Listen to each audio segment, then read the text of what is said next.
Before we start today's Golden State Warriors today, help us out, spread the word, because Golden State Warriors today is absolutely humming, all thanks to all of your support. We're approaching 60,000 subscribers, and there are some people who don't know what we're doing here with our Dubs Talk year-round. So let them know. Click that share button here on YouTube, select the Twitter icon, click post to Twitter, and if you tag me on Twitter, at Chase_Senior, I'll give you a retweet. And with that, let's talk some Warriors right now.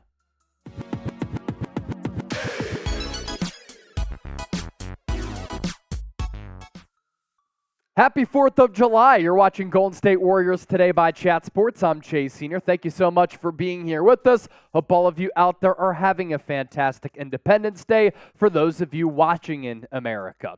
Make sure you subscribe to the show. As I alluded to just moments ago, we are getting closer and closer to 60,000 subscribers. We're one of the biggest and most watched Warriors channels on YouTube covering this team on a day-to-day basis. 133 people away from 58,000 subscribers. We're making incremental steps here. Hit that sub button for informative, entertaining, insightful Warriors coverage year-round. Let's begin here with Dario Saric. The other day, we talked about the Dubs signing of Corey Joseph, and I started out that show by jokingly saying, the Warriors have made a move in NBA free agency, and it is not a center. But could the Warriors fill that void by bringing in a big? According to Anthony Slater of The Athletic, Dario Saric, several days here into NBA free agency, remains a prime target for Golden State. Here's what Slater had to say on The Athletic. They plan to add some size to the Warriors. Dario Saric remains the prime target still remaining on the board. He'd complete their front court rotation as a stretch four who can rebound a bit. Another more traditional center could also be of use either at the 14th spot or with one of the 3 allotted two-way contracts. What's interesting here is that the Warriors appear to not want to use that 15th roster spot. So just a couple of roster spots left to fill out this roster.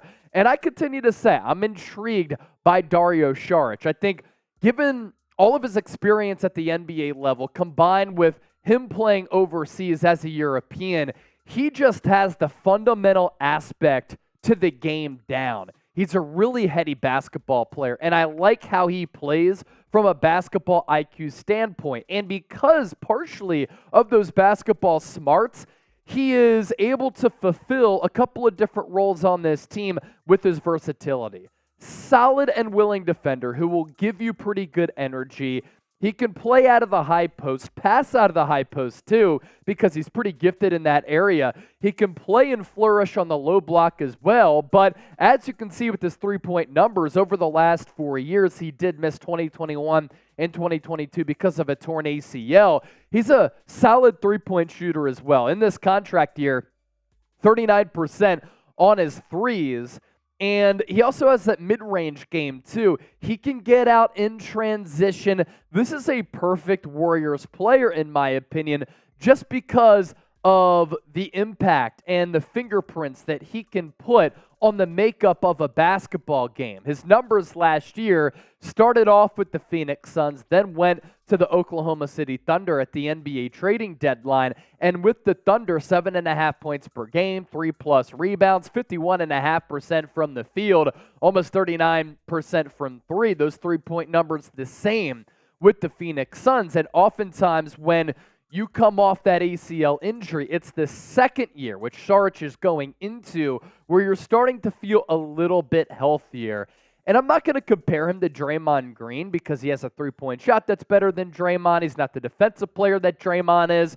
But for Dario Saric's offensive usage, for his stylistic play, he can kind of play a little bit like Draymond, but you can have him on the floor alongside Draymond Green or have him back up Draymond Green as a very high-end backup. So you make the call. You're in the shoes of Mike Dunleavy Jr., first year as Warriors general manager. What a job to walk into, by the way. Would you sign Saric? That's a tongue twister right there. S for sign or P for pass. Now let's talk about Jonathan Kuminga here.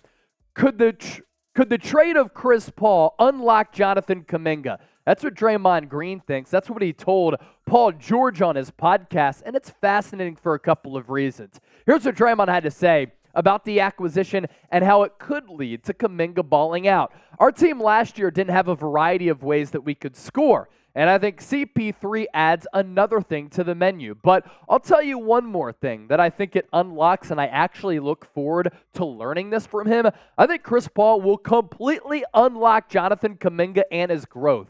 CP3 is great with young guys. Deandre Ayton looked like a bust before Chris Paul came to Phoenix. No disrespect to Ayton, more so a nod to Chris Paul. What he would do for Jonathan Kuminga and unlocking Kuminga is huge. And the two-man game that CP3 can operate with Jonathan Kuminga, pick and pop, pick and roll, some of the dribble handoffs, some of the passing ability, and just having Paul and his leadership skills on the floor to keep Kuminga in line, but also on the practice floor, in the locker room as well. Jonathan Kuminga needs to mature a little bit. No player to get you to mature faster than a Chris Paul, who is the quintessential leader. CP3 unlocking Jonathan Kuminga, that would be massive for the Golden State Warriors this upcoming season.